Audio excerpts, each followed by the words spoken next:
LLC, S Corp, C Corp, LLP, WTF? No, seriously, when people start businesses, they usually expect stress from marketing, hiring, or inventory, not existential dread over acronyms.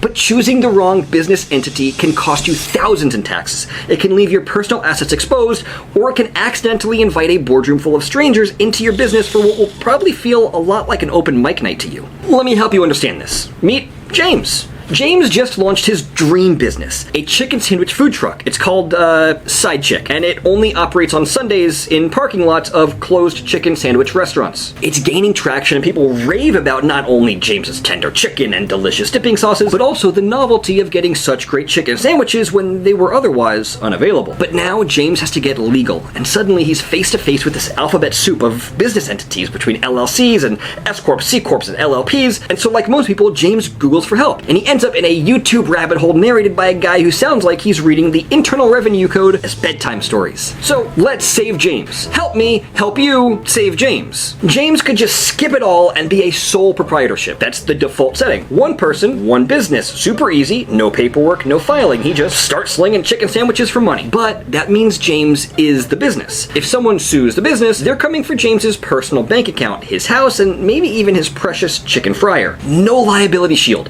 It's like skydiving with a cape instead of a parachute. We'll call that suboptimal. So James hears about the LLC, or the limited liability company. It's the just right option for many small business owners. It protects James's personal assets, and it's easy to both set up and run. There are far fewer formalities than with a corporation. Plus, it's got flexible taxation. By default, the profits just pass through to James's personal taxes. No double taxation like you have to deal with for a C Corp. No annual shareholder meetings, no stuffy suits required. But James wants to scale. He's thinking big, multiple trucks, maybe even franchising. And that's when he hears about the C Corporation. C Corps are like the skyscrapers of the business world.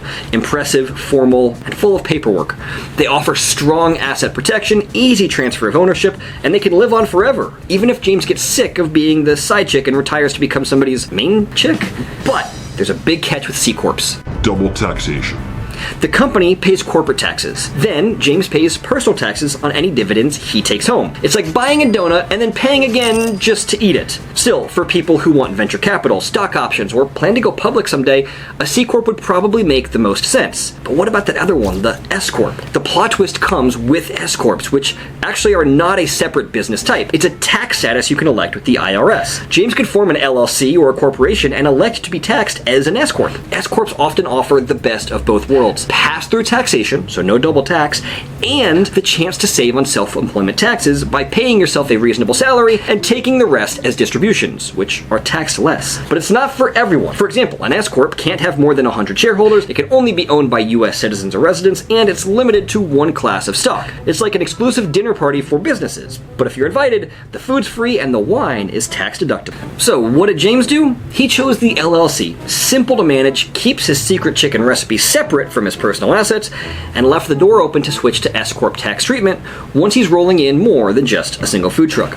It's important to note that James actually understood his options. He didn't just pick the one that sounded the coolest or mirrored what his cousin used to structure a totally unrelated business venture. Having a lawyer and a CPA in your phone book can also be extremely helpful to address any concerns and questions you have related to what structure is best for your specific business and goals. I love that you're still here. You finally did it. You turned your candle making hobby into a full-blown side hustle. And now your house might be on the line because someone's cat licked the lavender one and ended up in the kitty ER. Yeah, welcome to the legal side of entrepreneurship, where skipping the paperwork could cost you your couch, your car, maybe even your house.